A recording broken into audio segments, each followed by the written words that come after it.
Imaginez un vaisseau qui quitte la Terre demain matin. Il s'élance vers le haut, traverse l'atmosphère en quelques minutes, dépasse la Lune en quelques jours, et continue tout droit, sans jamais ralentir, sans jamais dévier, pointé vers les confins les plus reculés de notre galaxie. Il file à la vitesse la plus rapide que l'humanité ait jamais atteinte avec un engin spatial. Et il ne s'arrête pas. Il ne s'arrête jamais. Combien de temps faudrait-il à ce vaisseau pour sortir de la Voie lactée? La réponse à cette question ne se mesure pas en années. Elle ne se mesure pas en siècles. Elle ne se mesure même pas en millénaires. Elle se mesure en centaines de millions d'années.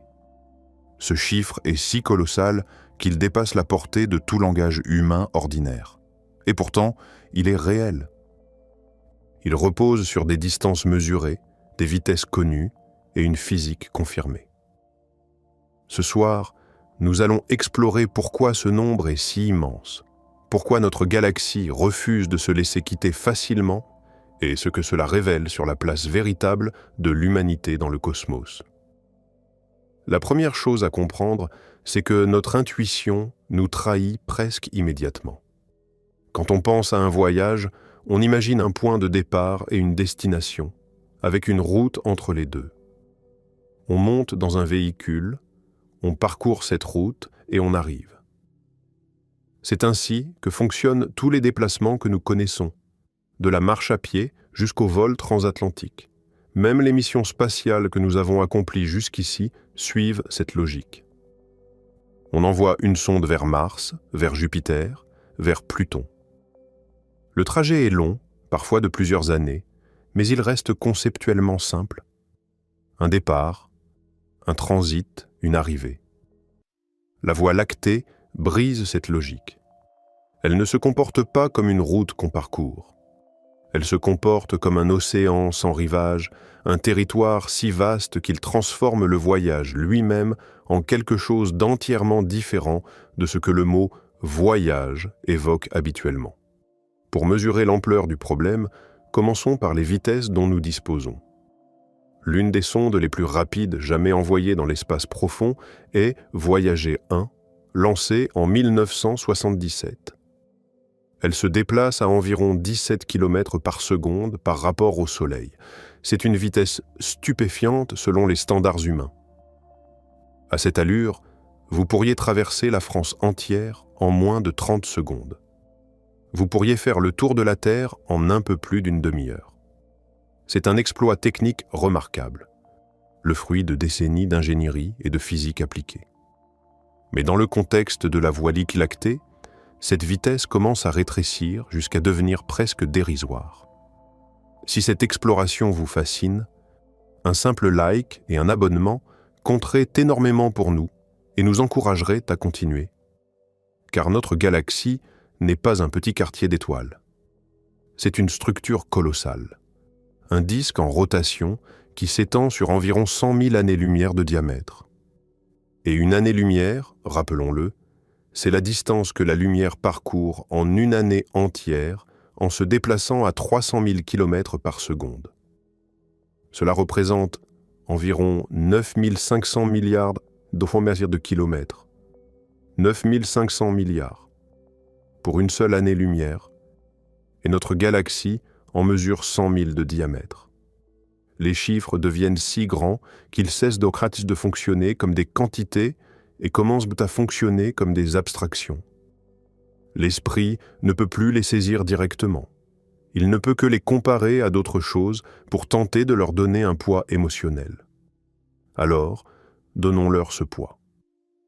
Si un vaisseau spatial quittait la Terre aujourd'hui à la vitesse de Voyager 1, 17 km par seconde, et se dirigeait tout droit vers l'extérieur de la galaxie, il lui faudrait des centaines de millions d'années pour atteindre les régions où le disque stellaire commence à s'amenuiser. Des centaines de millions d'années. Pour mettre cela en perspective, les dinosaures ont disparu il y a environ 66 millions d'années. Si un vaisseau avait été lancé le jour même de l'extinction des dinosaures, à la vitesse de nos meilleures sondes, il n'aurait toujours pas terminé sa traversée aujourd'hui. Il serait quelque part dans l'immensité noire de l'espace interstellaire, encore profondément enfoui à l'intérieur de la Voie lactée, entourée d'étoiles dans toutes les directions, sans aucun signe visible que le bord approche. Toute l'histoire de la civilisation humaine, l'agriculture, l'écriture, les empires, les religions, les révolutions, la science, l'industrie, l'ère numérique, tout cela tiendrait dans une fraction infime de ce voyage.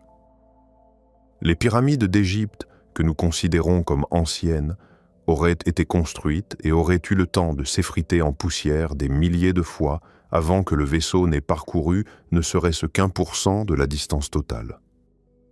Chaque langue que l'humanité a jamais parlée aurait le temps de naître, de se transformer et de disparaître des dizaines de milliers de fois. Chaque nation qui a jamais existé pourrait se former et s'effondrer un nombre incalculable de fois. Le vaisseau, lui, continuerait sa course silencieuse, indifférent à tout ce qui se passe derrière lui sur cette minuscule planète bleue qui rétrécit dans l'obscurité. Ce premier chiffre, des centaines de millions d'années, est déjà vertigineux, mais il repose encore sur une simplification. Jusqu'ici, nous avons traité le problème comme si quitter la Voie lactée consistait simplement à parcourir une très grande distance. Comme si notre galaxie était un vaste terrain plat qu'il suffirait de traverser en marchant suffisamment longtemps. Cette image est utile pour comprendre l'échelle, mais elle est incomplète. Car la Voie lactée n'est pas un simple espace à traverser. C'est un système physique, une structure dotée de masse, de mouvement et de gravité. Et nous sommes à l'intérieur de ce système, liés à lui, emportés par lui, tenus par ses lois. Quitter la Voie lactée, ce n'est pas comme sortir d'une pièce ou marcher jusqu'au bout d'un chemin. C'est tenter de s'arracher à l'emprise d'un objet cosmique qui nous retient depuis toujours. Pour comprendre pourquoi cette distinction change tout, il faut d'abord voir la Voie lactée telle qu'elle est réellement. Pas comme cette bande laiteuse que l'on aperçoit les nuits claires, loin des lumières de la ville. Cette rivière pâle qui traverse le ciel et qui, pendant des millénaires, n'a été pour l'humanité qu'un mystère esthétique. La Voie lactée est une galaxie spirale barrée, un immense système organisé contenant entre 200 et 400 milliards d'étoiles, liées ensemble par la gravité en une structure qui tourne sur elle-même avec une majestueuse lenteur. Si vous pouviez vous élever très haut au-dessus de la galaxie et la regarder d'en haut, vous ne verriez pas une bande du tout. Vous verriez un gigantesque disque aplati, légèrement bombé au centre, avec de grands bras spiraux s'enroulant vers l'extérieur comme les branches d'un tourbillon cosmique.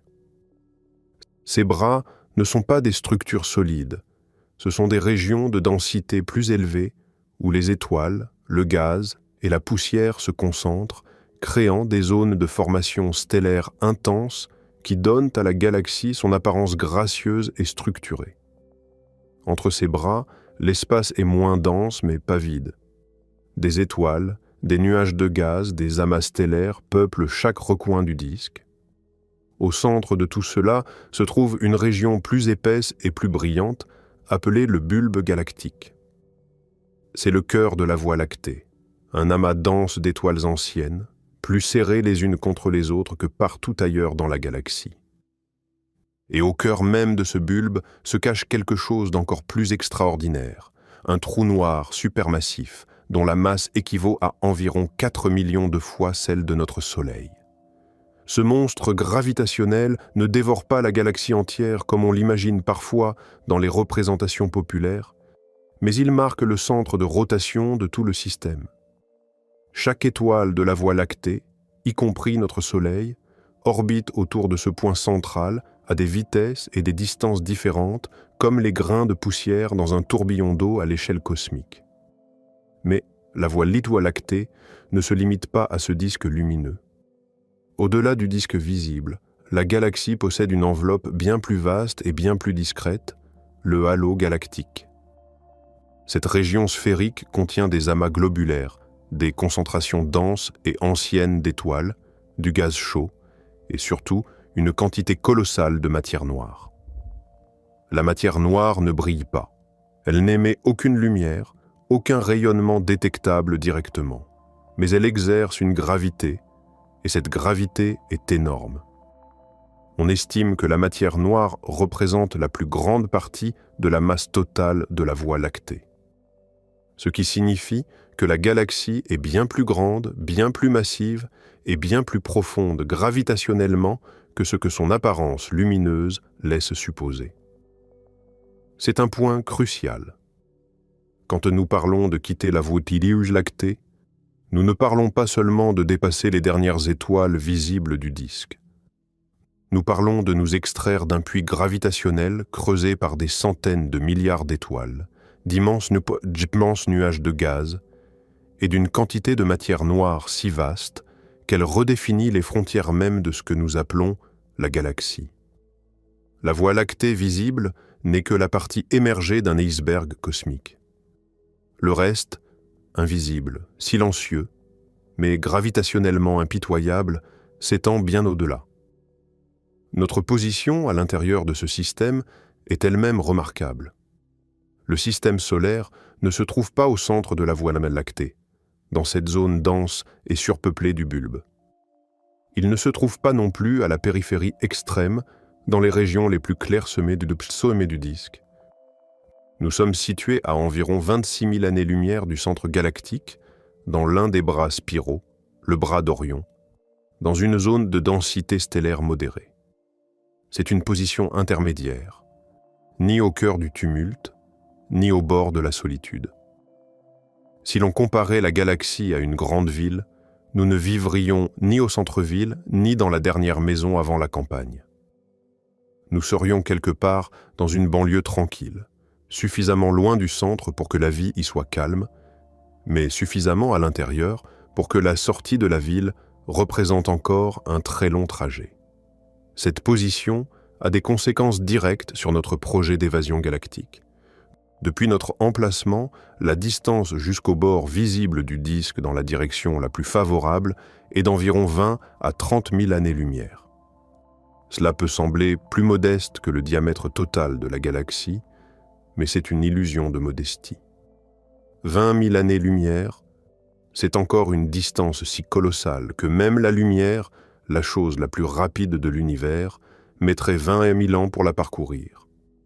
Et nos vaisseaux se déplacent bien plus lentement que la lumière. Incomparablement plus lentement. Il y a aussi un autre facteur que l'on oublie souvent. Nous ne partons pas d'un point fixe. Le Soleil, et avec lui, la Terre, et tous les objets du système solaire, orbitent autour du centre galactique à une vitesse d'environ 230 km par seconde. À cette allure, il faut entre 225 et 250 millions d'années pour accomplir un tour complet, ce qu'on appelle parfois une année galactique. Depuis la disparition des dinosaures, le Soleil n'a même pas terminé un seul tour de galaxie. Nous sommes pris dans un mouvement orbital gigantesque, emporté à travers la galaxie sans même le remarquer dans notre vie quotidienne. Ce mouvement signifie que tout vaisseau quittant la Terre ne part pas d'un point immobile dans un espace tranquille. Il part d'une plateforme en mouvement à l'intérieur d'un système en rotation. Et s'arracher à ce système exige bien plus que de simplement pointer vers l'extérieur et d'accélérer. C'est ici que la notion de vitesse de libération galactique entre en jeu, et c'est ici que le problème devient véritablement redoutable.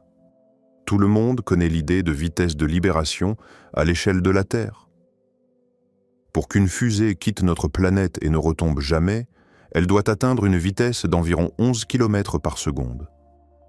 En dessous de ce seuil, la gravité terrestre finit toujours par la ramener. Au-dessus, elle s'échappe. Le même principe s'applique au Soleil. Pour qu'un objet quitte définitivement le système solaire, il doit dépasser la vitesse de libération solaire depuis sa position. Les sondes voyagées y sont parvenues. Elles sont en route vers l'espace interstellaire, lentement mais irréversiblement. La Voie lactée fonctionne exactement de la même façon, mais à une échelle qui rend le défi presque inconcevable. Depuis notre position dans la galaxie, les astronomes estiment que la vitesse de libération galactique est de l'ordre de 550 km par seconde. 550 km par seconde.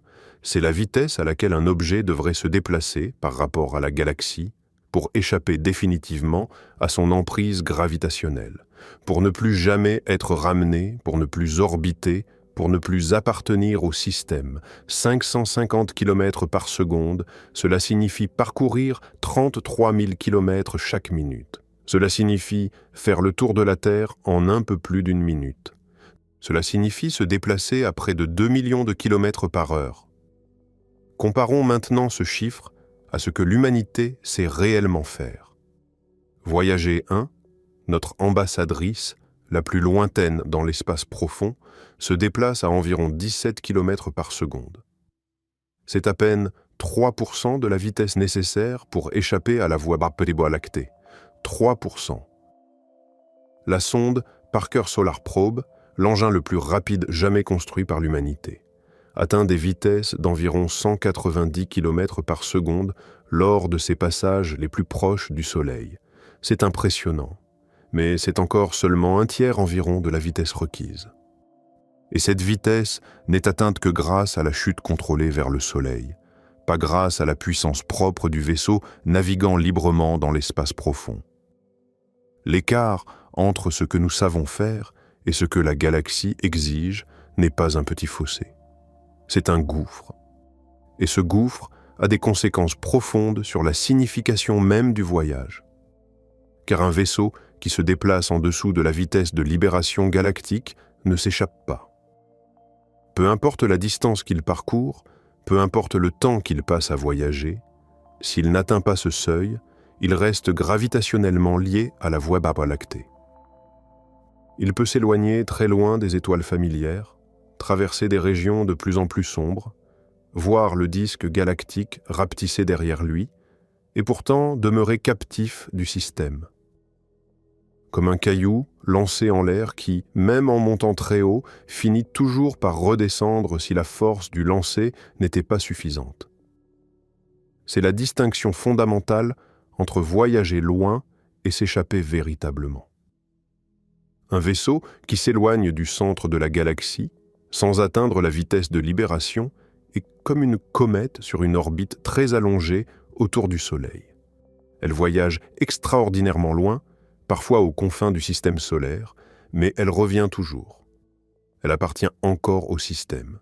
Sa trajectoire est dictée par la gravité de l'astre central. De la même manière, un vaisseau trop lent resterait éternellement prisonnier de la Voie lactée, même s'il donnait l'impression de la quitter. Cette réalité physique transforme la question initiale. Ce n'est plus seulement combien de temps pour traverser la galaxie, c'est combien de temps pour accumuler assez de vitesse dans la bonne direction pour que la galaxie perde définitivement son emprise sur nous. Et la réponse à cette deuxième question est encore plus décourageante que la première, parce qu'elle dépend non seulement de la distance à parcourir, mais aussi de la capacité de nos moteurs à produire l'accélération nécessaire sur des durées suffisantes. Et c'est là que le problème se complique encore davantage. Car même si nous parvenions à construire un vaisseau capable d'atteindre la vitesse de libération galactique, 550 km par seconde, la traversée elle-même resterait extraordinairement longue. À cette vitesse, parcourir 21 000 années-lumière prendrait encore environ 11 millions d'années. C'est moins que les centaines de millions d'années de notre estimation initiale, certes. Mais 11 millions d'années, c'est encore un gouffre de temps si profond que toute notion humaine de continuité y sombre. L'humanité tout entière n'existe sous sa forme actuelle que depuis environ 300 000 ans. La civilisation organisée n'a que quelques milliers d'années. 11 millions d'années, c'est un laps de temps durant lequel des espèces entières apparaissent, se diversifient, dominent des continents, puis disparaissent sans laisser autre chose que des fossiles. Alors, pourrions-nous aller plus vite? Bien sûr, en théorie. C'est ici que l'imagination technologique commence à intervenir, et c'est ici que le problème change de nature sans pour autant devenir simple.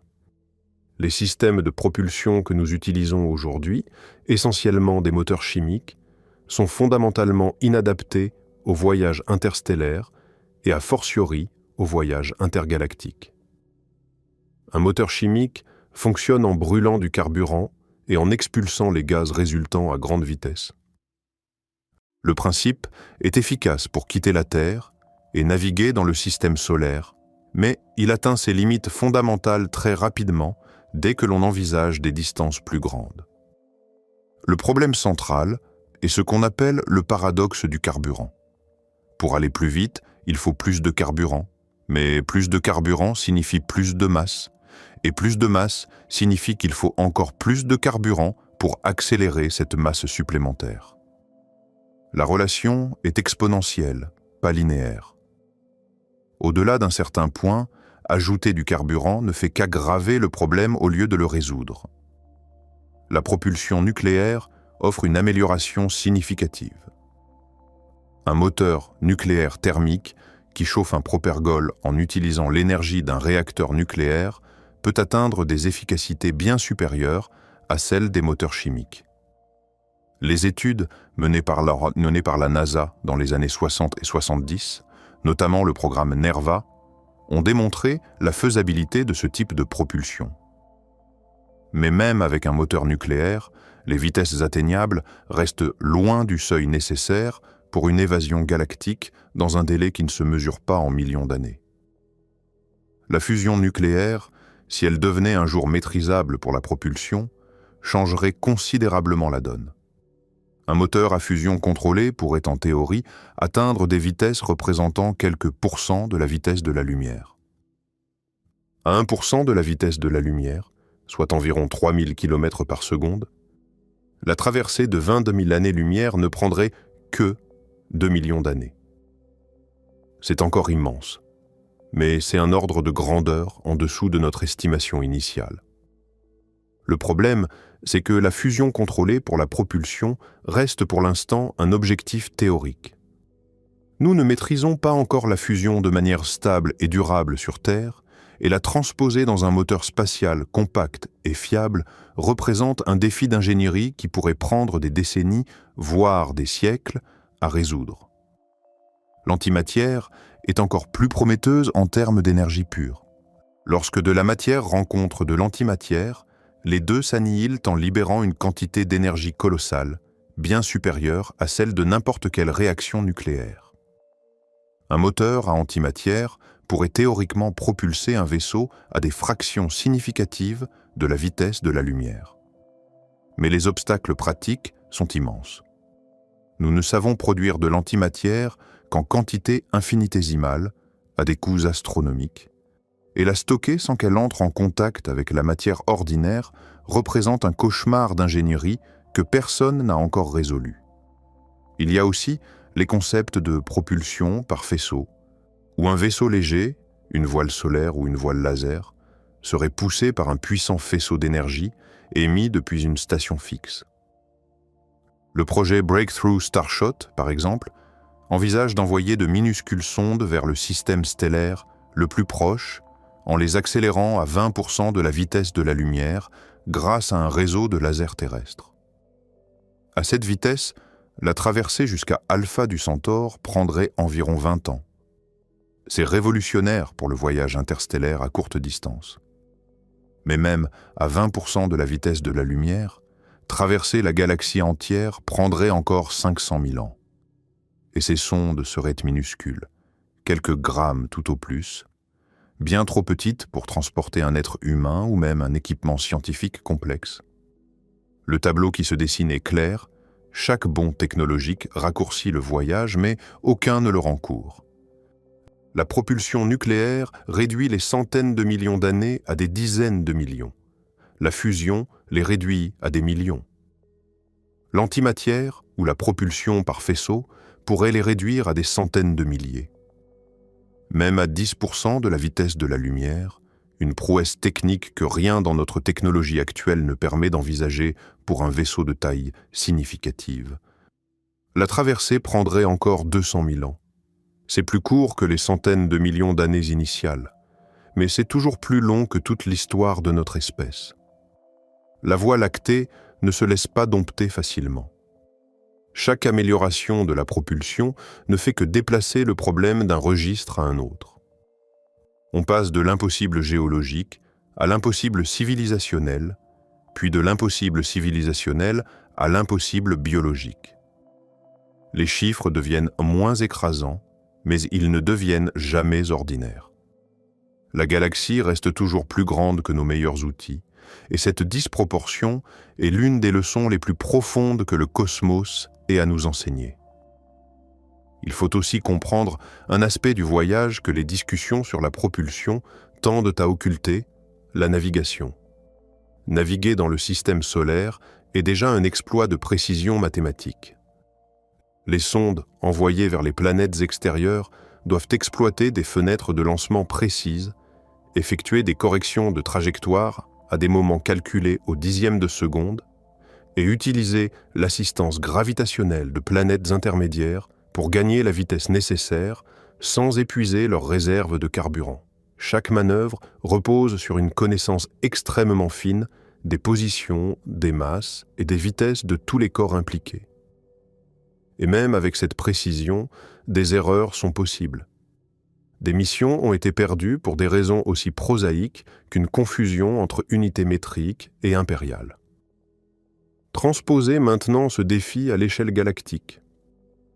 Un vaisseau tentant de quitter la Voie lactée ne pourrait pas simplement pointer dans une direction et accélérer aveuglément.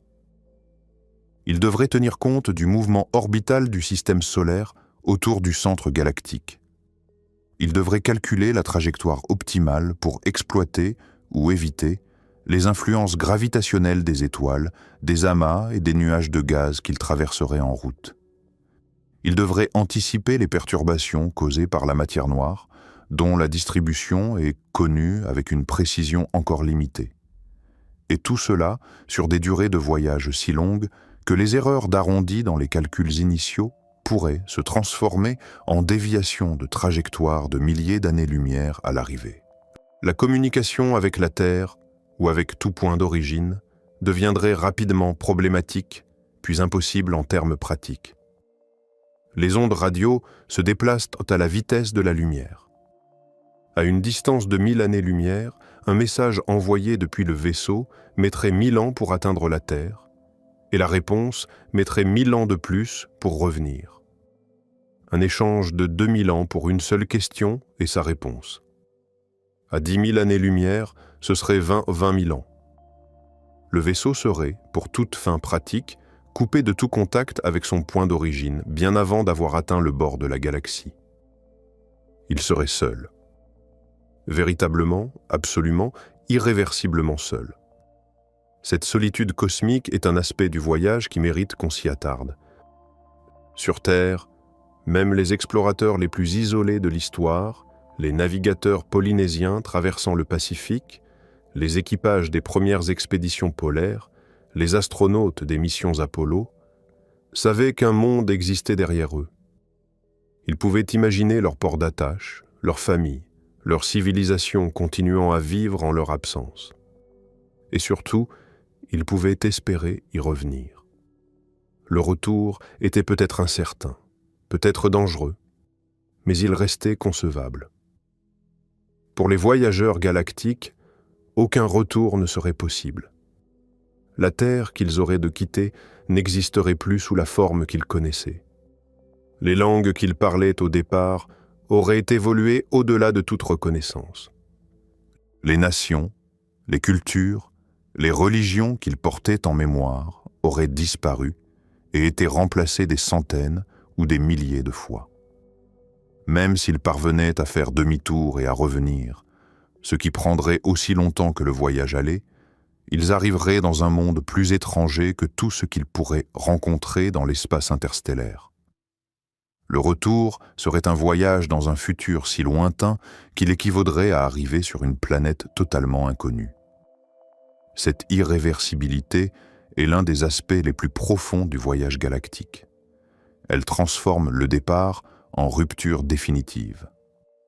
Pas un au revoir temporaire, pas une séparation avec l'espoir de retrouvailles, une coupure nette et absolue avec tout ce que le voyageur a connu. C'est un type de solitude qui n'a aucun équivalent dans l'expérience humaine. Même la mort, dans certaines traditions philosophiques et religieuses, est accompagné de l'idée d'un ailleurs, d'une continuation, d'un lien avec ce qui a été laissé derrière. Le voyage galactique ne laisse même pas cette consolation. Le vaisseau emporte avec lui tout ce qu'il est et abandonne tout le reste pour toujours. Il y a un autre aspect physique du voyage qui mérite attention. L'énergie nécessaire, non pas pour la propulsion elle-même, mais pour le fonctionnement quotidien du vaisseau. Un habitat capable de soutenir une communauté humaine pendant des millénaires a des besoins énergétiques constants et considérables.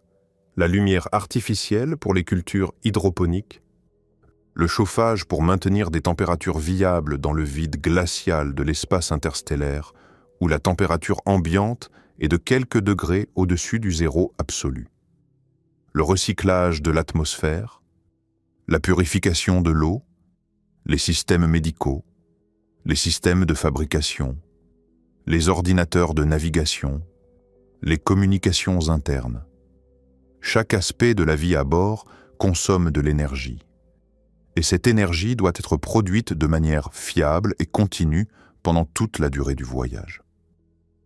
Les panneaux solaires, qui alimentent la plupart de nos engins spatiaux actuels, deviendraient inutiles une fois le vaisseau éloigné du Soleil. La lumière solaire diminue avec le carré de la distance. À la distance de Jupiter, elle est déjà environ 27 fois plus faible qu'à la distance de la Terre. À quelques années-lumière du Soleil, elle serait indétectable. Le vaisseau devrait emporter sa propre source d'énergie. Les générateurs thermoélectriques à radioisotopes, comme ceux qui alimentent les sondes voyagées, produisent des quantités d'énergie minuscules, quelques centaines de watts, et leur puissance décroît à mesure que le matériau radioactif se désintègre. Pour un habitat de taille significative, il faudrait des réacteurs nucléaires à fission, voire des réacteurs à fusion, capables de fonctionner pendant des millénaires sans ravitaillement en combustible frais. La fission nucléaire est une technologie que nous maîtrisons, des réacteurs terrestres fonctionnent depuis les années 50. Mais un réacteur spatial destiné à fonctionner pendant 10 000 ans ou 100 000 ans pose des problèmes d'ingénierie sans précédent. Les matériaux des réacteurs se dégradent sous l'effet des radiations qu'ils produisent eux-mêmes. Les combustibles nucléaires s'épuisent. Les systèmes de refroidissement doivent fonctionner sans interruption. Un réacteur qui tombe en panne sur Terre peut être réparé ou remplacé. Un réacteur qui tombe en panne dans l'espace interstellaire, à des milliers d'années-lumière de toute aide, met en danger toute la communauté qui en dépend. La thermodynamique elle-même devient un adversaire subtil. Tout système qui consomme de l'énergie produit de la chaleur résiduelle. Sur Terre, cette chaleur se dissipe dans l'atmosphère, dans les océans, dans le sol. Dans l'espace, la seule façon d'évacuer la chaleur est par radiation, en l'émettant sous forme de rayonnement infrarouge dans le vide. Ce processus est lent et inefficace comparé à la convection ou à la conduction. Un vaisseau habité devrait être conçu avec d'immenses radiateurs capables de dissiper la chaleur produite par ses systèmes de vie, ses moteurs et ses réacteurs, sous peine de se transformer progressivement en un four clos où la température ne cesserait de monter. Ces détails techniques peuvent sembler arides, mais ils sont essentiels pour comprendre pourquoi le voyage galactique résiste si obstinément à la simplification. Il ne suffit pas de résoudre un seul problème, la vitesse, pour que tout le reste se mette en place. Chaque solution en engendre de nouvelles. Plus le moteur est puissant, plus il consomme d'énergie. Plus le vaisseau est grand, plus il a besoin de protection contre les radiations et les impacts. Plus le voyage est long, plus les systèmes doivent être fiables. Plus la communauté est nombreuse, plus les besoins en nourriture, en eau et en air sont importants. C'est un réseau de contraintes interdépendantes où chaque fil que l'on tire resserre les autres. L'histoire de l'exploration humaine offre des parallèles instructifs, mais aussi des avertissements. Les grandes expéditions maritimes des XVe et XVIe siècles, celles de Colomb, de Magellan, de Zheng He, étaient des entreprises extraordinairement audacieuses pour leur époque. Les navigateurs partaient vers l'inconnu, sans garantie de retour, avec des navires fragiles et des réserves limitées. Beaucoup mouraient en route. Les pertes étaient souvent catastrophiques. L'expédition de Magellan, la première circumnavigation du globe, partit avec 5 navires et environ 270 hommes. Un seul navire revint, avec 18 survivants. Magellan lui-même ne figura pas parmi eux. Mais ces expéditions, aussi périlleuses qu'elles fussent, bénéficiaient d'avantages que le voyage galactique ne peut pas offrir. L'océan, malgré ses dangers, contenait de l'eau potable sous forme de pluie.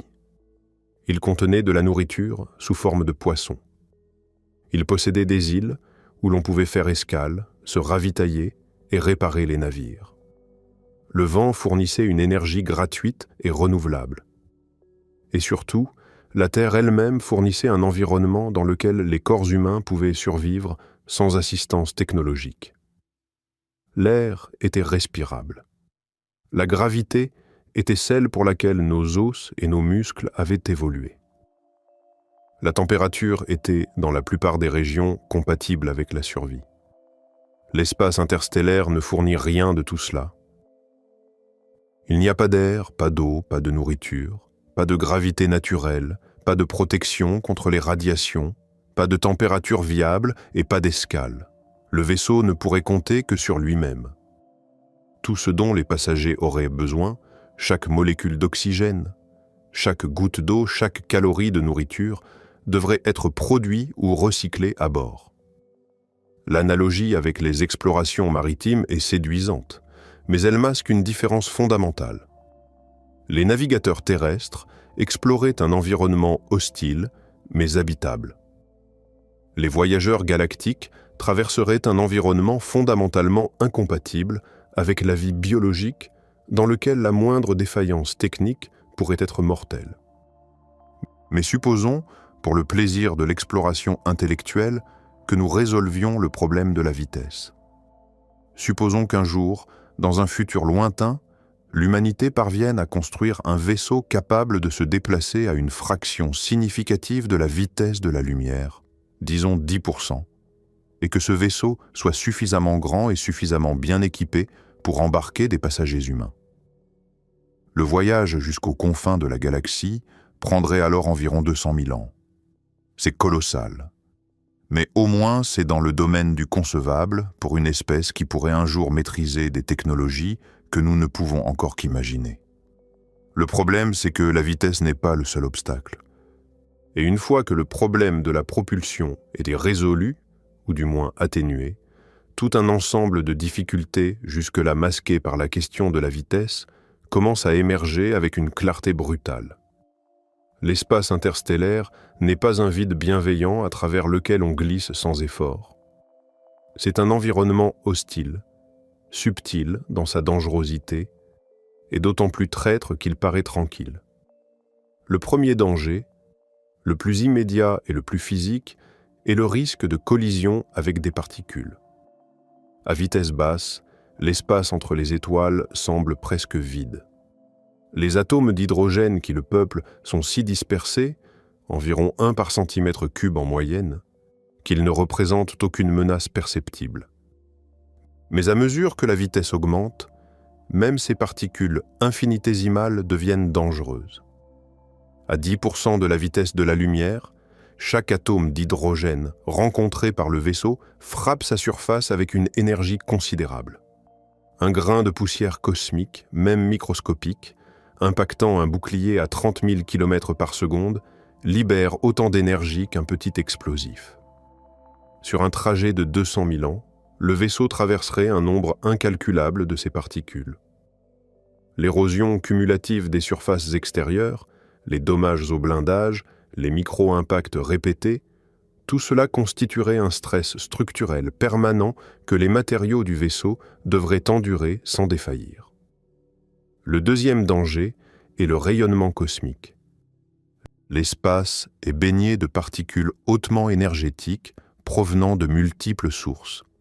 Le vent solaire de notre propre étoile, les rayons cosmiques galactiques émis par des supervas lointaines, et le fond diffus cosmique qui imprègne tout l'univers observable. Sur Terre, nous sommes protégés par notre atmosphère et par le champ magnétique terrestre qui dévient la grande majorité de ces particules. Un vaisseau en route vers les confins de la galaxie ne bénéficierait d'aucune de ces protections naturelles. Le blindage contre les radiations est possible, mais il ajoute de la masse. Et plus le vaisseau est massif, plus il faut d'énergie pour le propulser. Chaque couche de protection supplémentaire rend la propulsion plus difficile. C'est un cercle vicieux d'ingénierie où chaque solution à un problème en aggrave un autre. Le troisième danger, peut-être le plus insidieux, est le temps lui-même. Un voyage de 200 000 ans dépasse la durée d'une vie humaine par un facteur de plus de 2000. Aucun être humain ne peut vivre assez longtemps pour voir la fin d'un tel trajet. Aucune génération ne peut espérer arriver. Le voyage devrait être accompli non pas par un équipage, mais par une lignée, une succession de générations naissant, vivant et mourant à bord du vaisseau, chacune transmettant le flambeau à la suivante. C'est le concept de vaisseau-génération, et il transforme fondamentalement la nature du voyage. Un vaisseau-génération n'est pas un vaisseau au sens habituel du terme, c'est un monde. Un habitat autonome capable de soutenir une communauté humaine viable pendant des millénaires. Il doit produire de la nourriture, recycler l'eau et l'air, générer de l'énergie, fabriquer des pièces de rechange, éduquer ses enfants, soigner ses malades, gérer ses conflits sociaux et maintenir sa structure physique, tout cela sans aucune aide extérieure, sans aucun ravitaillement, sans aucune possibilité de secours, pendant une durée qui dépasse l'histoire de toutes les civilisations humaines combinées. Les défis techniques sont immenses. L'air doit être continuellement purifié et renouvelé. L'eau doit circuler dans un cycle fermé presque parfait. Toute perte, même infime, accumulée sur des milliers d'années, finirait par épuiser les réserves. La nourriture doit être cultivée à bord, ce qui nécessite des systèmes agricoles artificiels capables de fonctionner indéfiniment dans un environnement confiné. Les matériaux du vaisseau eux-mêmes se dégradent. Les métaux se fatiguent, les composants électroniques vieillissent, les joints d'étanchéité s'usent. Sur une mission de 200 000 ans, chaque pièce du vaisseau devrait être remplacée des milliers de fois. Le vaisseau ne pourrait pas simplement emporter assez de pièces de rechange. Il devrait être capable de fabriquer les siennes, à partir de matières premières qu'il faudrait soit emporter en quantité suffisante, soit récolter en route dans l'espace interstellaire. Mais les défis techniques, aussi redoutables soient-ils, ne sont peut-être pas les plus difficiles. Les défis humains pourraient s'avérer encore plus fondamentaux. Une communauté humaine confinée dans un espace limité pendant des millénaires serait soumise à des pressions psychologiques et sociales sans précédent. Les conflits sociaux, les luttes de pouvoir, les dérives idéologiques, la perte de motivation, l'oubli progressif de la mission originelle, tous ces phénomènes, bien documentés dans des contextes beaucoup plus courts et beaucoup moins extrêmes, deviendraient des risques existentiels pour la mission. Imaginez les premières générations. Les fondateurs, ceux qui ont choisi de partir, portent en eux le souvenir de la Terre, la compréhension de la mission et la motivation personnelle qui les a poussés à embarquer. Mais leurs enfants n'auront pas fait ce choix. Ils naîtront dans le vaisseau et le vaisseau sera leur seul monde. Ils n'auront jamais vu le ciel bleu, jamais senti le vent sur leur visage, jamais marché sur un sol qui ne soit pas métallique. Pour eux, la Terre ne sera qu'une histoire, un récit transmis par les anciens de plus en plus lointain, de plus en plus abstrait. La mission elle-même, ce grand projet de quitter la galaxie, ne sera pas un acte héroïque qu'ils ont personnellement décidé d'accomplir. Ce sera la condition dans laquelle ils sont nés, imposée par des ancêtres qu'ils n'ont jamais connus. Au fil des générations, cette distance émotionnelle ne ferait que s'approfondir. Les langues parlées à bord évolueraient, comme toutes les langues évoluent quand elles sont isolées. Les coutumes changeraient, Les structures sociales se transformeraient. Les connaissances scientifiques accumulées par les fondateurs pourraient être mal transmises, mal comprises, progressivement déformées ou même perdues si les systèmes éducatifs ne maintenaient pas une rigueur absolue sur des durées astronomiques. L'histoire de la Terre deviendrait mythologie. Le but du voyage pourrait se dissoudre dans le quotidien de la survie à bord. Il y a eu des tentatives de modéliser ce que deviendrait une société humaine confinée pendant des milliers d'années. Les résultats sont rarement rassurants. Les petites populations isolées sont vulnérables à la dérive génétique, à la consanguinité, aux épidémies et aux fractures sociales qui, dans un environnement dont on ne peut pas s'échapper, deviennent catastrophiques plutôt que simplement difficiles. Une guerre civile sur Terre est un drame humain. Une guerre civile à bord d'un vaisseau génération serait potentiellement un événement d'extinction pour toute la communauté embarquée. Ces réflexions ne sont pas de la science-fiction gratuite. Elles découlent directement de la physique du voyage. Si la galaxie exige des durées de transit qui dépassent la vie humaine, alors la question cesse d'être purement technique et devient profondément humaine. Ce n'est plus seulement « pouvons-nous construire un moteur assez puissant ?» C'est « pouvons-nous construire une société assez résiliente pour survivre autant que le moteur exige ?» Il y a un aspect de cette question qui touche à quelque chose de fondamental dans la psychologie humaine. Notre rapport au sens et au but. Tout être humain a besoin de sentir que sa vie a une direction, que ses actions contribuent à quelque chose qui dépasse l'instant présent. Sur Terre, ce besoin est satisfait de multiples façons, par la famille, par le travail, par la création artistique, par la contribution à une communauté, par la spiritualité. Dans un vaisseau génération, toutes ces sources de sens seraient ici filtrées à travers une condition unique et omniprésente, le confinement dans un espace clos, en mouvement à travers un vide qui ne change jamais. Les premières générations pourraient puiser leur motivation dans la grandeur du projet. Elles pourraient maintenant se considérer comme des pionniers, des porteurs d'un flambeau sacré confié par l'humanité terrestre. Mais au fil des siècles, cette flamme risquerait de vaciller. La Terre deviendrait un concept abstrait, un lieu que personne à bord n'a jamais vu, un monde dont les paysages ne sont connus qu'à travers des images archivées et des récits transmis de bouche à oreille ou par des systèmes éducatifs qui pourraient eux-mêmes se dégrader avec le temps. Le but du voyage, atteindre un hypothétique dehors, pourrait sembler de plus en plus arbitraire à des personnes dont toute l'existence se déroule à l'intérieur du vaisseau. Des sociologues et des psychologues ont étudié les effets de l'isolement prolongé sur de petits groupes humains. Les résultats des expériences de simulation, comme Biosphère 2 dans les années 90, sont instructifs. Ce projet avait enfermé 8 personnes dans un habitat écologique autonome pendant 2 ans. Malgré des préparations minutieuses, le groupe a connu des conflits interpersonnels sévères, des problèmes d'approvisionnement en oxygène et des tensions psychologiques qui ont mis la mission en péril. Et c'était pour 2 ans, pas 2000, pas 200 000. La Station spatiale internationale, où des équipages de 6 à 7 astronautes se relaient pour des missions de 6 mois environ, offre un autre point de données.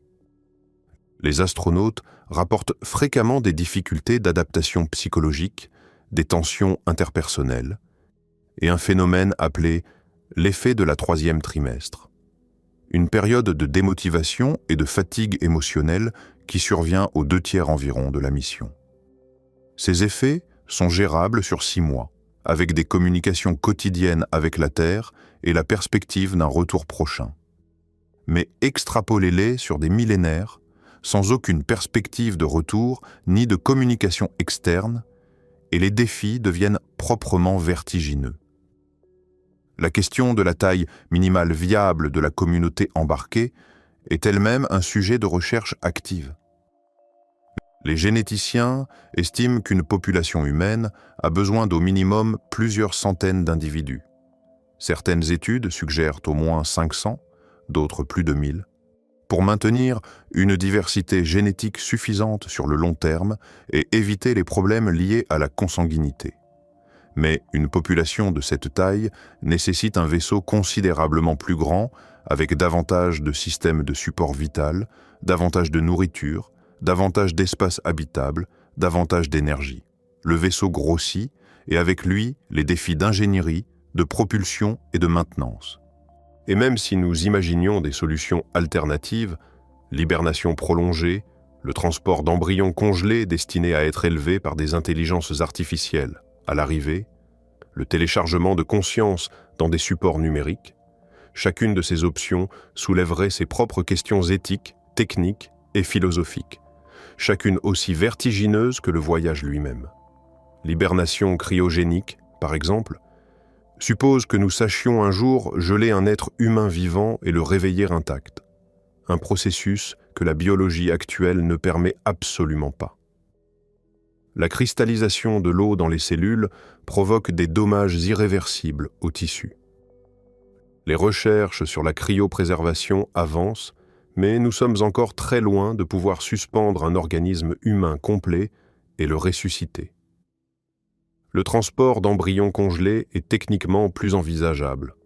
Nous savons déjà conserver des embryons humains viables pendant des années, mais ils soulèvent des questions éthiques vertigineuses. Qui élèverait ces enfants à l'arrivée? Des robots? Des intelligences artificielles programmées pour imiter l'éducation parentale? Quel type d'humanité émergerait de cette expérience? Des êtres humains élevés sans parents biologiques, sans culture transmise par le contact humain, dans un environnement extraterrestre inconnu, seraient-ils encore humains au sens où nous entendons ce terme? Et le téléchargement de conscience, l'idée de transférer l'esprit humain dans un support numérique, reste, malgré son attrait dans la science-fiction, un concept dont la faisabilité fondamentale est elle-même contestée. Nous ne comprenons pas encore comment la conscience émerge de l'activité neuronale. Nous ne savons pas si elle peut être copiée ou si elle est intrinsèquement liée au substrat biologique qui la produit. Présumer que la technologie résoudra ce problème est un acte de foi, pas une prédiction scientifique. Mais laissons de côté, pour un instant, les questions de propulsion, de survie et de société. Supposons que tous ces problèmes soient résolus. Supposons qu'un vaisseau parte, qu'il atteigne une vitesse suffisante, que ses passagers survivent d'une manière ou d'une autre au millénaire de transit. Que verrait-on? Que ressentirait-on? À quoi ressemblerait le départ de la Voie lactée, vu de l'intérieur du vaisseau? C'est peut-être la partie la plus fascinante de toute cette exploration, parce qu'elle touche à quelque chose de profondément humain. Notre besoin de visualiser, de ressentir, de donner une forme émotionnelle à une expérience. Les chiffres et les équations décrivent le voyage, mais c'est l'expérience vécue qui lui donne un sens. Au départ, le ciel autour du vaisseau ressemblerait à ce que nous connaissons depuis la Terre, en un peu plus spectaculaire. Les étoiles de la Voie lactée rempliraient le firmament dans toutes les directions, plus densément dans le plan du disque galactique, moins densément au-dessus et en dessous. Le vaisseau serait immergé dans un océan d'étoiles, entouré par la structure lumineuse de la galaxie. Rien, à ce stade, ne suggérerait visuellement le début d'un départ. Le paysage stellaire changerait si lentement que des générations entières pourraient naître et mourir sans percevoir la moindre différence dans le ciel. Mais avec le temps, beaucoup de temps, des changements subtils commenceraient à se manifester. Les étoiles du disque galactique, qui au départ entouraient le vaisseau de manière relativement uniforme dans le plan, commenceraient à se concentrer davantage dans une direction. Le ciel cesserait progressivement d'être un bain lumineux, omnidirectionnel, et commencerait à devenir asymétrique. Devant le vaisseau, un vide de plus en plus profond, de plus en plus sombre. Derrière le vaisseau, la lueur persistante de la Voie lactée, encore éclatante, encore immense, mais commençant à se rassembler en une structure identifiable plutôt qu'en un environnement englobant. Ce serait le premier signe émotionnel du départ. Le moment où la galaxie cesserait de se comporter comme le décor de l'existence et commencerait à se comporter comme un objet, comme quelque chose que l'on regarde plutôt que quelque chose dans lequel on vit. Ce glissement serait extrêmement lent, si lent que seules les archives et les comparaisons entre cartes stellaires d'époques différentes permettraient de le confirmer. Mais il serait réel. Et il porterait un poids émotionnel considérable pour quiconque en prendrait conscience. À mesure que le vaisseau continuerait de s'éloigner, la voilée lactée se contracterait encore davantage dans le champ de vision. Le disque lumineux, qui avait été le ciel entier, deviendrait une bande, puis une forme ovale, puis un objet brillant occupant une portion de plus en plus réduite du firmament. Les détails individuels, les amas d'étoiles, les nébuleuses, les bras spiraux, deviendraient progressivement indiscernables, fondus dans la lumière collective de centaines de milliards d'étoiles vues à très grande distance. La galaxie deviendrait une tache lumineuse, majestueuse et solitaire, flottant dans un noir immense. Il y a quelque chose de vertigineux dans cette transformation. Nous passons notre vie entière à l'intérieur de la Voie lactée, entourée par ses étoiles, baignée dans sa lumière, portée par sa gravité. Et maintenant, dans cette expérience de pensée, nous la regardons se contracter, se rassembler, se réduire à un objet dans le ciel. C'est comme regarder une maison où l'on a grandi rétrécir dans le rétroviseur en s'éloignant, sauf que cette maison contient la totalité de l'expérience humaine. Chaque lever de soleil que quiconque a jamais contemplé, chaque nuit étoilée que quiconque a jamais admirée, chaque amour, chaque deuil, chaque naissance, tout cela est dans cette lueur qui rapetisse. Et autour de cette lueur, le noir. Pas le noir de la nuit terrestre, qui est en réalité un noir peuplé d'étoiles, de planètes, de lumière réfléchie par la lune, de la lueur diffuse des villes. Le noir intergalactique est un noir d'une profondeur qui n'existe nulle part sur Terre. Un noir où les seules sources de lumière sont des galaxies si éloignées qu'elles apparaissent comme de vagues taches floues, à peine perceptibles. Un noir où le silence n'est pas métaphorique mais littéral. Aucune onde sonore ne peut se propager dans le vide, et les ondes électromagnétiques provenant de sources lointaines sont si atténuées qu'il faudrait des instruments extraordinairement sensibles pour les détecter. Les voyageurs éprouveraient probablement ce que les astronomes appellent parfois le vertige de l'échelle. Cette sensation d'étourdissement mental qui survient quand l'esprit tente de saisir des grandeurs qui dépassent son architecture cognitive naturelle.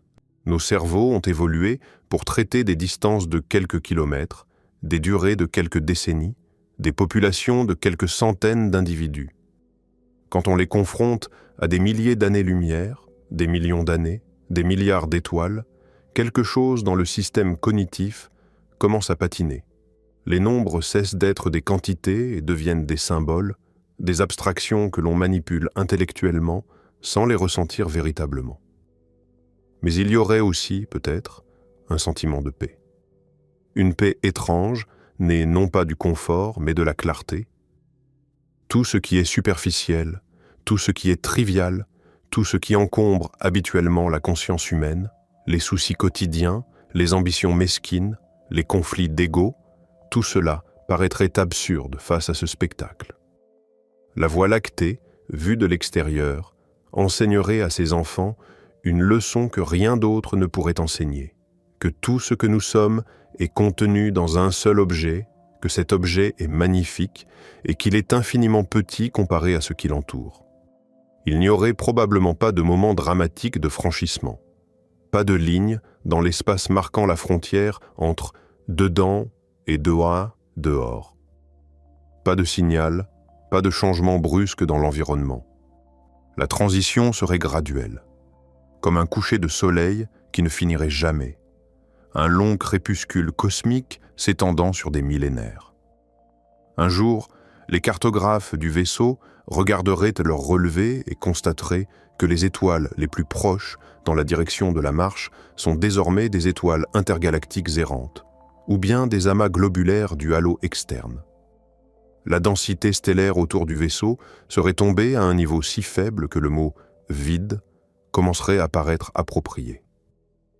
Et derrière eux, la Voie lactée aurait achevé sa métamorphose. D'un environnement, elle serait devenue un souvenir lumineux, un objet dans le ciel parmi d'autres. Ce moment, même s'il n'arriverait jamais sous forme d'un instant précis, serait l'un des plus profonds de toute l'histoire de l'humanité. Voir sa propre galaxie de l'extérieur, voir le lieu de naissance de notre espèce, de notre étoile, de notre planète, rassemblés dans un seul foyer de lumière suspendu dans l'obscurité. Tout ce que l'humanité a jamais connu, chaque montagne, chaque océan, chaque ville, chaque sourire, chaque guerre, chaque poème, chaque découverte serait contenu dans cette lueur. Et l'espace devant le vaisseau serait vide. Non pas absolument vide, bien sûr. L'espace intergalactique contient du gaz raréfié, de la matière noire, des photons du rayonnement fossile. Mais visuellement, émotionnellement, la noirceur serait écrasante. Il y a une expérience terrestre qui offre peut-être la plus proche analogie avec ce que les voyageurs ressentiraient, l'expérience des astronautes d'Apollo voyant la Terre depuis la Lune. Ce phénomène, que l'écrivain Frank White a baptisé l'effet de vue d'ensemble, décrit le changement cognitif profond qui se produit quand on voit la Terre depuis l'espace. Les astronautes qui en ont fait l'expérience décrivent unanimement un sentiment de transformation. La planète, vue de loin, apparaît fragile, précieuse, unique, sans frontières visibles, flottant dans un vide noir et silencieux. Ce sentiment change la relation de l'observateur avec son monde natal. Il ne le regarde plus comme un habitant regarde son pays. Il le regarde comme un esprit conscient contemple la totalité de ce qu'il a fait exister. Maintenant, imaginez cet effet multiplié par un facteur incalculable. Pas la Terre vue depuis la Lune, la galaxie tout entière vue depuis l'espace intergalactique, pas une planète de 12 000 km de diamètre, mais un disque de 100 000 années-lumière contenant des centaines de milliards d'étoiles.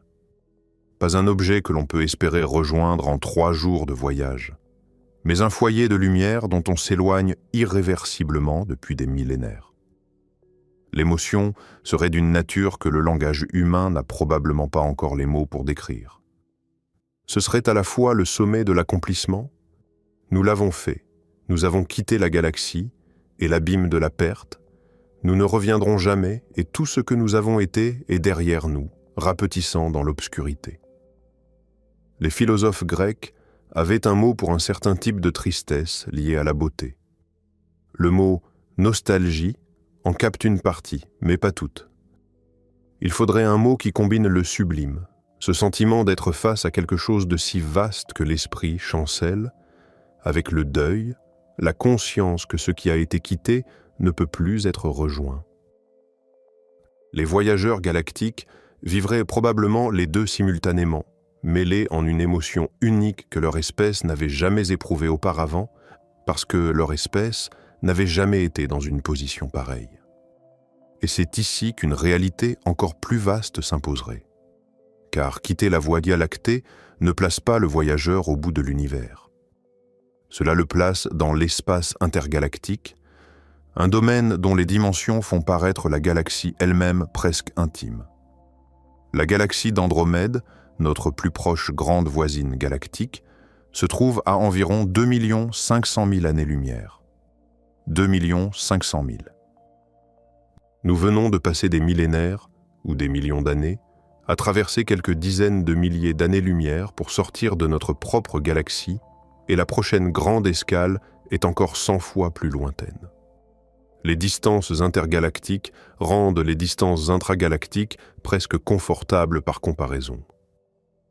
L'espace intergalactique est un lieu d'une vacuité difficile à concevoir.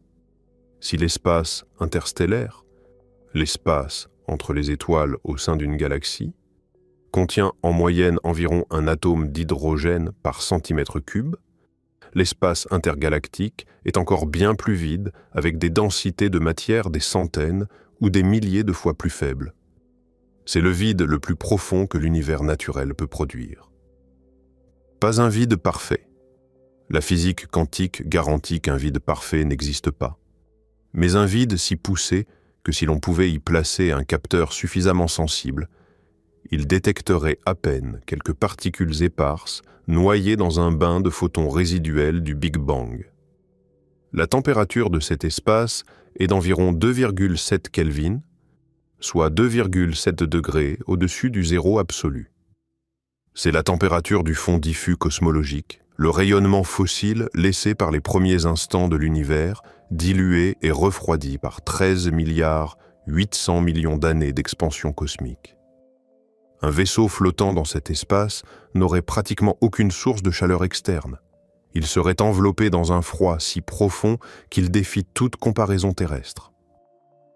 Le point le plus froid jamais mesuré sur Terre, au cœur de l'Antarctique, par les nuits les plus claires de l'hiver austral, est encore environ 270 degrés plus chaud que l'espace intergalactique.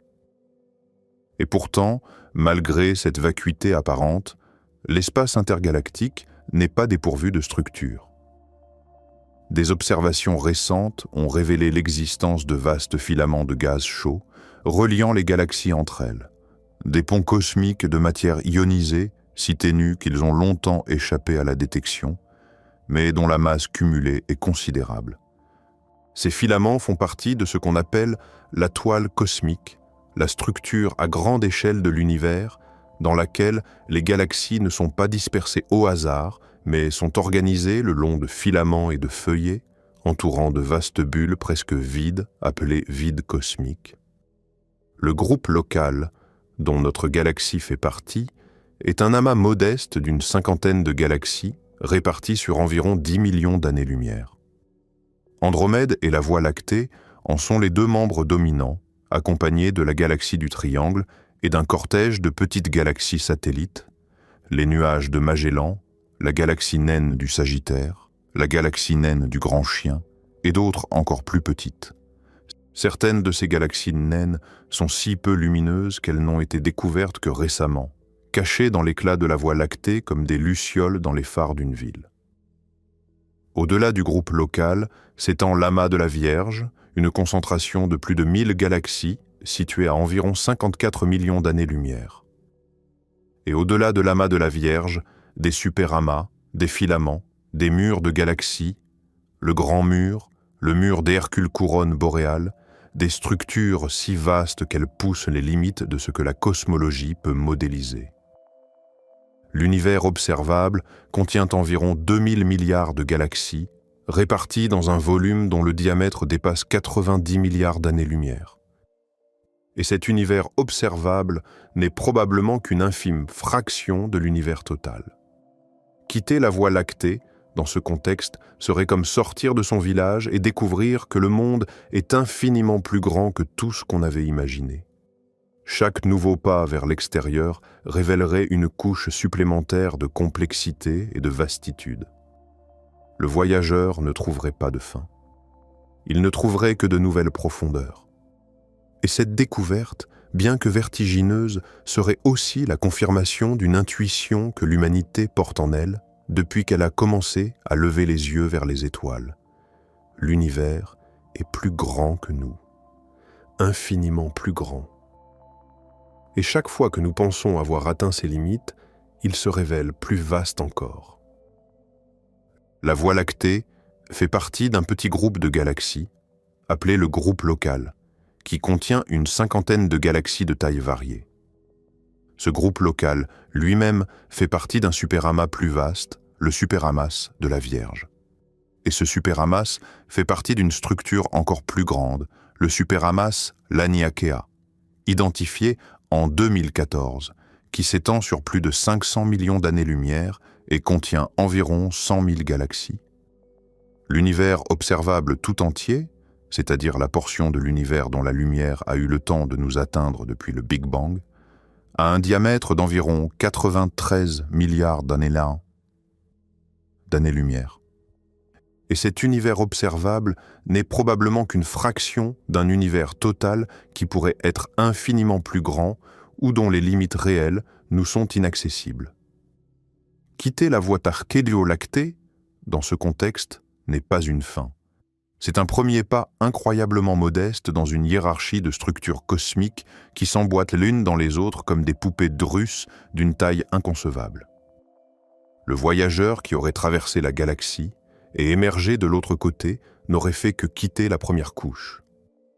L'univers continuerait de s'étendre devant lui dans toutes les directions, couche après couche, structure après structure, jusqu'à des échelles, où même le concept de distance commence à perdre son sens intuitif. Et pourtant, malgré cette disproportion vertigineuse, l'acte même de poser la question « Combien de temps pour quitter la Voie lactée ?» révèle quelque chose de remarquable sur l'esprit humain. Nous sommes une espèce née sur une petite planète, emportée dans le sillage d'une étoile ordinaire, enfouie à l'intérieur d'une galaxie parmi des centaines de milliards d'autres. Notre corps est fragile. Notre durée de vie est brève. Nos outils les plus rapides sont pathétiquement lents à l'échelle cosmique. Et pourtant, nous sommes capables de concevoir la question. Nous sommes capables de tracer la carte. Nous sommes capables de mesurer les distances, d'estimer les vitesses, de calculer les durées et de comprendre, véritablement comprendre, à quel point nous sommes petits. Cette capacité est elle-même une forme de grandeur. Pas une grandeur physique, nous ne deviendrons jamais grands dans ce sens-là face à une galaxie. Mais une grandeur intellectuelle, une portée de l'esprit qui dépasse infiniment la portée de nos fusées. Nous pouvons penser au-delà de notre taille. Nous pouvons imaginer au-delà de notre durée de vie. Nous pouvons poser des questions dont les réponses ne viendront pas avant des siècles, et nous les posons quand même, parce que quelque chose en nous refuse d'accepter que l'horizon visible soit la limite de ce qui mérite d'être exploré. Cette tension entre notre petitesse physique et notre ambition intellectuelle est au cœur de toute l'aventure spatiale. Elle explique pourquoi nous avons envoyé des sondes vers les planètes extérieures du système solaire, alors que les retombées pratiques immédiates étaient des minimes. Elle explique pourquoi nous construisons des télescopes capables de capter la lumière d'étoiles mortes il y a des milliards d'années. Elle explique pourquoi un problème aussi manifestement impossible que l'évasion galactique continue de fasciner, de provoquer la réflexion et de nourrir l'imagination de générations de scientifiques, d'ingénieurs et de rêveurs. Et peut-être est-ce là le point le plus important de toute cette exploration. Le voyage lui-même, le voyage physique, avec un vaisseau réel quittant réellement la Voie lactée, est peut-être au-delà de nos capacités actuelles par un facteur si énorme qu'il semble absurde d'en parler sérieusement. Mais le voyage intellectuel, lui, vient de se produire. En suivant cette question jusqu'au bout, en refusant de se satisfaire de réponses vagues, en insistant pour comprendre pourquoi les chiffres sont si grands et ce qu'ils signifient vraiment, nous avons accompli quelque chose que très peu d'espèces dans l'univers, si d'autres espèces existent, pourraient accomplir. Nous avons vu notre propre galaxie de l'extérieur, dans notre imagination. Nous avons mesuré la distance entre ce que nous sommes et ce que le cosmos exige. Et au lieu d'être écrasés par cette disproportion, nous l'avons transformée en connaissance. La connaissance ne raccourcit pas le voyage. Elle ne rend pas le vaisseau plus rapide, ni la galaxie plus petite. Mais elle change quelque chose de fondamental dans notre relation à l'univers. Elle nous permet de savoir où nous sommes. Pas seulement géographiquement, dans un bras spirale, à 26 000 années-lumière du centre galactique, mais existentiellement. Nous savons que nous sommes petits. Nous savons que nous sommes brefs. Nous savons que nos outils sont jeunes et que le cosmos est ancien et indifférent. Et nous savons, malgré tout cela, que nous sommes capables de comprendre. C'est un privilège étrange. Aucune planète ne nous a promis cette capacité. Aucune loi physique ne l'exigeait. La conscience aurait pu ne jamais émerger. L'intelligence aurait pu ne jamais atteindre le stade où elle peut concevoir des galaxies, des années-lumière, des vitesses de libération. Que nous soyons là, en ce moment, capables de poser ces questions et d'y répondre avec rigueur, c'est déjà, en un certain sens, un événement cosmique remarquable. Pas parce que l'univers se soucie de nous, mais parce que nous sommes la partie de l'univers qui a appris à se soucier d'elle-même. Et c'est ce qui rend la question initiale si riche. Elle commençait par sembler technique, un problème de distance, de vitesse, de temps. Et elle s'est révélée être, au fond, une question sur la nature même de l'être humain face au cosmos. Que faisons-nous quand nous découvrons que notre maison est immense ? Que faisons-nous quand nous réalisons que nos jambes sont trop courtes pour la traverser ? Nous ne nous asseyons pas. Nous ne détournons pas le regard. Nous mesurons, nous calculons, nous imaginons. Et nous transmettons ce que nous avons appris à ceux qui viendront après nous, dans l'espoir qu'un jour, leurs jambes seront plus longues que les nôtres. Le Soleil, pendant que nous réfléchissions à tout cela, a continué son orbite autour du centre de la voie Pompidou-Lactée. Il s'est déplacé d'une fraction infinitésimale de son circuit galactique. La Terre a tourné sur elle-même plusieurs fois. Des étoiles sont nées quelque part dans les bras spiraux, et d'autres se sont éteintes. La galaxie a continué de vivre, indifférente à notre questionnement, mais n'en étant pas moins le théâtre dans lequel ce questionnement a eu lieu. Car voilà ce que nous oublions souvent. La galaxie n'est pas un décor statique. Elle n'est pas un poster accroché au mur de l'univers, immobile et éternel. La Voie lactée est un système vivant, pas au sens biologique, mais au sens dynamique. Tout en son sein est en mouvement permanent. Les étoiles orbitent. Les nuages de gaz se contractent et donnent naissance à de nouvelles étoiles. D'autres étoiles vieillissent, gonflent, explosent en supernova et dispersent leurs éléments à travers l'espace interstellaire. Les bras spiraux eux-mêmes ne sont pas des structures fixes. Ce sont des ondes de densité qui se propagent à travers le disque, des motifs récurrents dans lesquels les étoiles entrent et sortent au fil de leurs orbites. La galaxie se remodèle en permanence, lentement mais incessamment. Cette dynamique cosmique possède une beauté que les images statiques ne peuvent pas capturer. Si l'on pouvait accélérer le temps d'un facteur d'1 million et observer la Voie lactée depuis l'extérieur, on verrait un spectacle éblouissant. Un gigantesque disque en rotation, ponctué d'éclairs de supernovas, parsemé de nébuleuses rougeoyantes où de nouvelles étoiles s'allument, traversées par des bandes sombres de poussière qui se condensent et se dispersent en vagues lentes. On verrait les bras spiraux tourner, non pas comme des structures solides, mais comme des motifs ondulatoires, des crêtes de densité à travers lesquelles la matière stellaire s'écoule.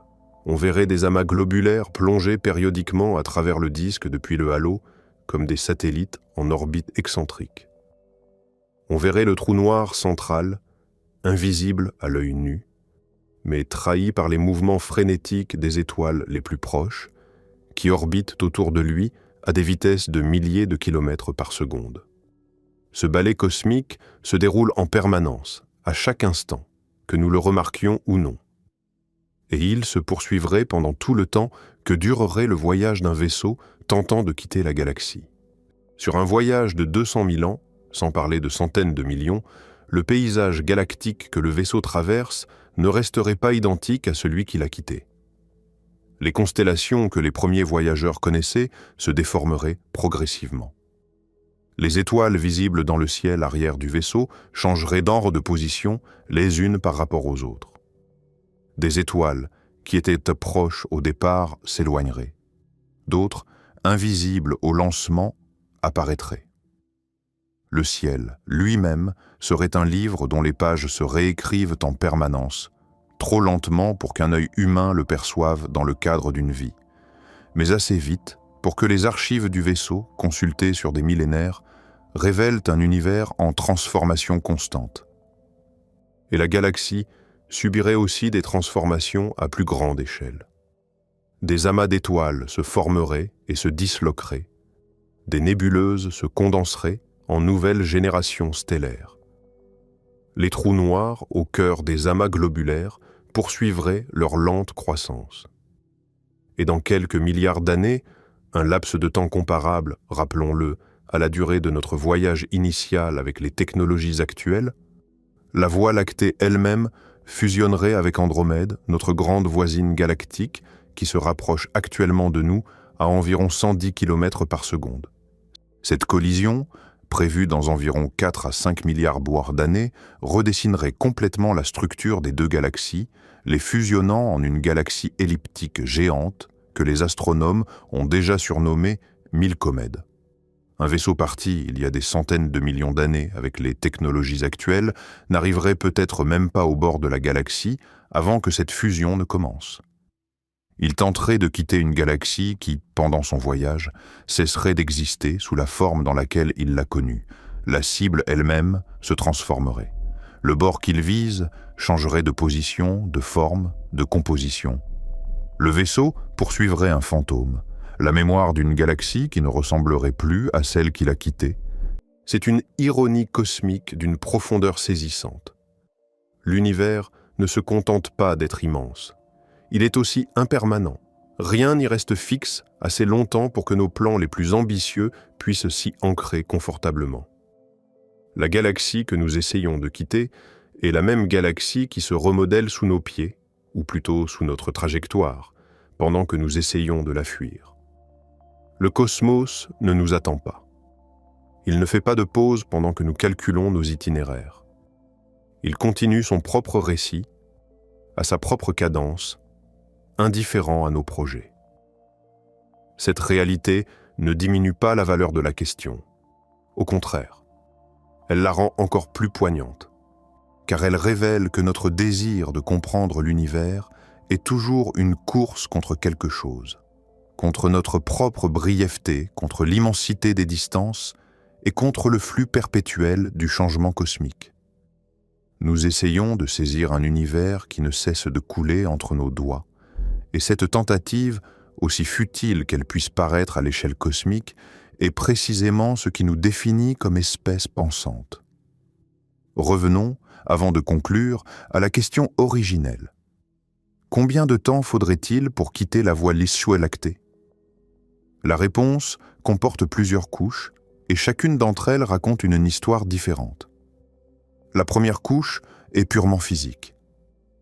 Avec les technologies dont nous disposons en ce moment, des sondes capables de se déplacer à quelques dizaines de kilomètres par seconde, le voyage jusqu'au bord visible du disque galactique prendrait des centaines de millions d'années. C'est plus long que l'âge des dinosaures, plus long que l'existence de la plupart des espèces qui ont jamais vécu sur Terre. C'est un laps de temps si vaste que la Terre elle-même serait méconnaissable à l'arrivée, si tant est que le mot « arriver » ait encore un sens à cette échelle. La deuxième couche est gravitationnelle. Même en parcourant toute cette distance, un vaisseau trop lent ne s'échapperait pas véritablement. La Voie lactée, avec son halo de matière noire et sa masse colossale, exercerait encore son emprise. Pour une évasion réelle, pas seulement un éloignement, mais une libération, il faudrait atteindre environ 550 km par seconde. Nos meilleures sondes n'atteignent même pas un dixième de cette vitesse en croisière libre. L'écart est abyssal. La troisième couche est technologique.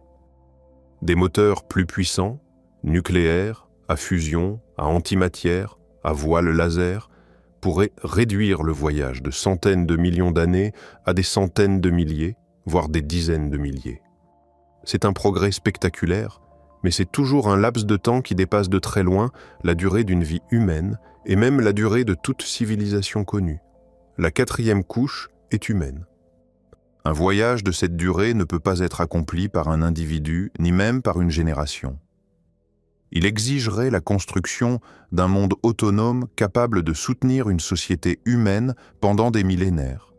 Un défi d'ingénierie, de biologie, de psychologie et de politique qui dépasse tout ce que l'humanité a jamais tenté. La cinquième couche est philosophique. Pourquoi tenter un tel voyage ? Qu'y a-t-il dans la nature humaine qui nous pousse à regarder au-delà de l'horizon, même quand l'horizon se trouve à des millions d'années-lumière? La réponse touche à quelque chose de fondamental. Notre refus d'accepter que le connu soit la totalité du réel. Notre besoin de savoir ce qui se cache de l'autre côté. Notre intuition que l'univers contient plus que ce que notre position actuelle nous permet de voir. Et la sixième couche, peut-être la plus importante de toutes, est ce que la question elle-même nous enseigne sur nous-mêmes.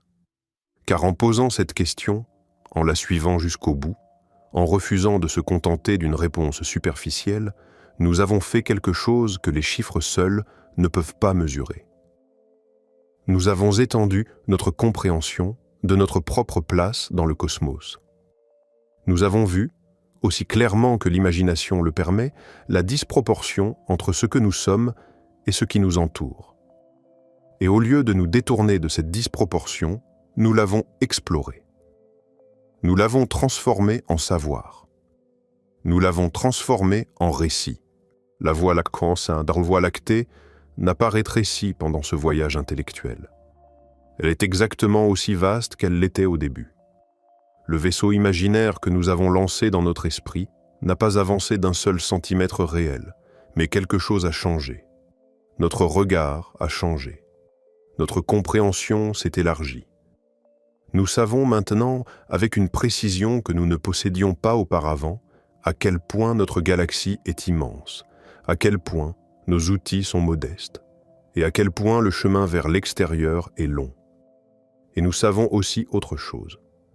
Nous savons que malgré tout cela, quelque chose en nous continue de regarder vers le haut, continue de poser des questions plus grandes que nos réponses actuelles, continue de rêver de voyages que nos corps ne pourront peut-être jamais accomplir. Cette persistance, ce refus de laisser l'immensité nous réduire au silence, est peut-être la chose la plus remarquable que l'univers ait jamais produite. Pas une fusée, pas un télescope, pas un calcul. Un esprit qui regarde l'infini et qui, au lieu de se taire, demande combien de temps. Il y a dans cette question une humilité et une audace qui coexistent de manière extraordinaire. L'humilité de reconnaître que nous sommes minuscules, que notre planète n'est qu'un grain de poussière dans un bras spiral d'une galaxie parmi des centaines de milliards. Et l'audace de refuser que cette petitesse soit le dernier mot. L'esprit humain possède cette capacité paradoxale de se savoir insignifiant et de continuer à agir comme si cela n'avait pas d'importance, pas par aveuglement, par choix, par quelque chose qui ressemble à du courage intellectuel, cette volonté de regarder le vide en face et de dire « oui, c'est immense, et alors, mesurons-le ». Cette attitude est visible dans toute l'histoire de l'astronomie. Quand Copernic a proposé que la Terre n'était pas le centre de l'univers, c'était un acte d'humilité cosmique, accepter que notre position n'était pas privilégiée. Quand Hubble a découvert que les nébuleuses, spirales, étaient en réalité d'autres galaxies, à des distances inimaginables, c'était un nouvel effondrement de l'illusion de centralité. Quand les observations du fond diffus cosmologique ont confirmé que l'univers avait un âge fini et une histoire, c'était la découverte que même le cosmos lui-même n'était pas éternel dans sa forme actuelle. Chacune de ces découvertes a rapetissé l'humanité dans le portrait cosmique, et chacune a simultanément agrandi notre compréhension. La perte de centralité a été compensée par un gain de savoir. Nous sommes plus petits que nous le pensions, mais nous voyons plus loin que nous ne l'aurions jamais cru possible. Le voyage galactique s'inscrit dans cette même tradition. Il nous dit que notre galaxie est plus grande, plus massive, plus profonde que notre intuition ne le suggère. Il nous dit que nos outils actuels sont inadéquats face à cette échelle. Il nous dit que le temps requis dépasse non seulement la vie humaine, mais la durée même de notre espèce sous sa forme actuelle. Et au lieu de nous décourager, cette connaissance nous enrichit. Elle nous donne une carte plus fidèle du terrain. Elle nous montre exactement où nous en sommes dans le long processus qui pourrait, un jour, nous mener au-delà. Car l'histoire de la technologie humaine est, quand on la regarde avec un recul suffisant, Une histoire d'ambition autrefois impossible devenue réalisable. Voler semblait impossible pendant des millénaires. Puis, ce ne le fut plus. Quitter l'atmosphère terrestre semblait impossible. Puis, ce ne le fut plus. Envoyer un objet au-delà du système solaire semblait impossible. Puis voyager l'a fait.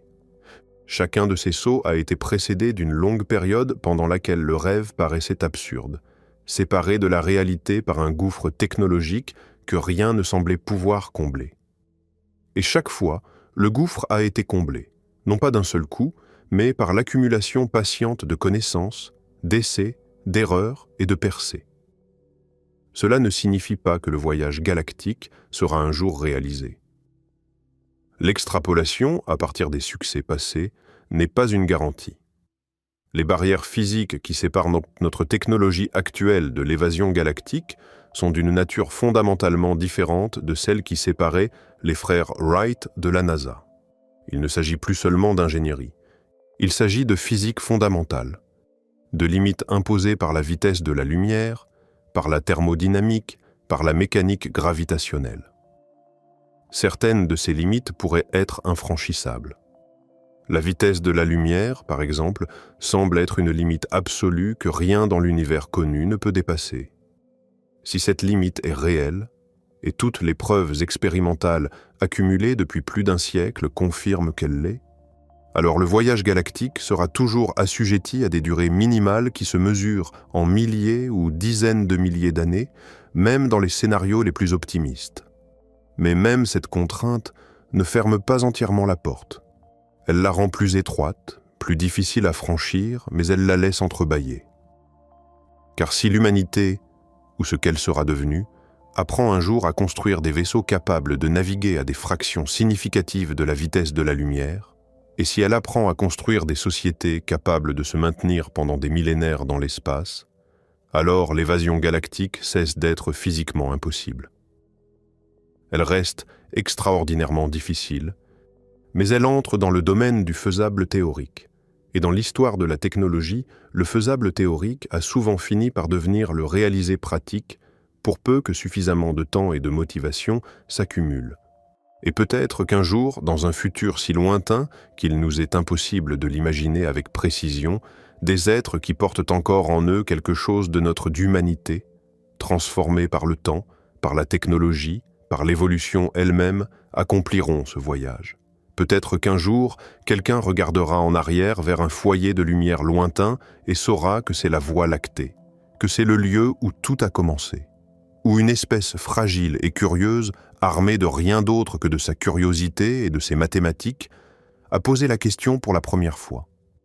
Ce jour n'est pas aujourd'hui. Ce jour n'est peut-être pas demain.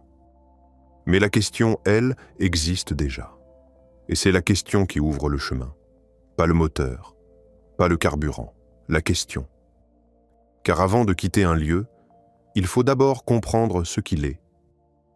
Il y a un dernier aspect de cette exploration qui mérite d'être souligné avant de conclure. L'acte même de réfléchir à ces questions modifie notre rapport à la réalité quotidienne. Quand vous sortirez ce soir, si le ciel est clair et que vous lèverez les yeux vers les étoiles, vous ne les verrez plus tout à fait de la même façon. Vous saurez que cette bande laiteuse qui traverse le firmament n'est pas un décor, mais le bord intérieur d'un disque colossal dans lequel vous êtes enfoncé. Vous saurez que chaque étoile que vous voyez est un soleil, peut-être entouré de planètes, peut-être habité, presque certainement indifférent à votre existence. Et vous saurez que l'espace qui sépare ces étoiles est si vaste qu'un vaisseau lancé aujourd'hui n'en traverserait qu'une fraction infinitésimale au cours de votre vie entière. Cette connaissance ne devrait pas être déprimante. Elle devrait être libératrice. Parce qu'elle vous place exactement là où vous êtes, un être conscient, debout sur une planète rocheuse, en orbite autour d'une étoile ordinaire, à l'intérieur d'une galaxie spirale, dans un univers qui dépasse toute mesure humaine, et elle vous dit que cette position, aussi modeste soit-elle, est extraordinaire. Vous êtes ici. Vous êtes conscient. Vous comprenez où vous êtes. Et cela suffit pour que l'univers, à travers vous, se regarde lui-même. Les astronomes appellent parfois notre position dans le cosmos le principe de médiocrité. L'idée que la Terre n'occupe pas de position privilégiée dans l'univers, que notre Soleil est une étoile ordinaire, que notre galaxie est une galaxie ordinaire. C'est un principe correct du point de vue physique, mais il manque quelque chose. Car si notre position est médiocre, notre capacité à le savoir ne l'est pas. Aucune étoile ne sait qu'elle est ordinaire. Aucune galaxie ne contemple sa propre structure. Seule une espèce consciente, née dans un coin modeste d'un cosmos immense, peut regarder autour d'elle et dire « Je sais où je suis, et je vois combien c'est grand ». C'est la seule chose dans l'univers connu qui n'est pas ordinaire du tout. Et ce soir, nous avons commencé à comprendre ce qu'est la Voie lactée, non pas comme une image dans un livre d'astronomie, mais comme le lieu immense, tournant, gravitant, vivant, dans lequel nous naissons, pensons, et un jour, peut-être, cessons d'être. Le lieu qui nous contient tous, le lieu dont nous rêvons de nous échapper, et le lieu qui, par sa seule existence, nous a donné la capacité de rêver.